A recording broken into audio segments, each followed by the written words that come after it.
Salam, sabahınız xeyirli olsun əziz tamaşaçılar. Azərbaycan televiziyasının efirində telesəhəri izləyirsiniz. Yeni gündə, yeni həftədə yenidən sizin qarşınızdayıq. Bu da o deməkdir ki, yaxın 3 saat ərzində sizə bir-birindən maraqlı mövzuları təqdim edəcəyik.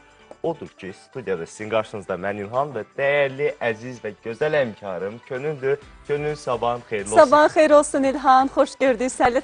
Tamaşaçılar, gününüz xeyirli uğurlu olsun və yeni həftəmiz ümid edirik ki, hər birimizdə düşərli olacaq və onu da qeyd edeyim ki, bugün 27 aprel Beynəlxalq Dizayn günüdür. Əslində elə bir çoxumuz peşə seçimində sadəcə olaraq valideynlərin istəklərinə yox, eyni zamanda özümüzün də arzularımıza artıq əsaslanırıq və nə yaxşı ki, artıq müasir dövrdə valideyn-övlad münasibətləri də elə formada tənzimlənib ki, artıq onlar bir növ dost kimi bir əlaqə qururlar və bir-birlərini anlamağa çalışırlar. Elə günümüzün mövzusu da bu istiqamətdədir, dəyərli tamaşaçılar. Belə ki, 050-245-37-17 nömrəsinə fikirlərinizi gözləyirik. Valideyn-övlad münasibətlərindən bugün danışacağıq. Sizcə necə tənzimlənməlidir və köhnə adət-ənənələrə nə qədər sadiq qalmalıyıq və eyni zamanda müasir dövrdə də həm övladlarımızın təlim-tərbiyəsi, eyni zamanda psixoloji bir sıra məqamlar var ki, siz də əziz valideynlər buyurub bizə fikirlərinizi bölüşə bilərsiniz.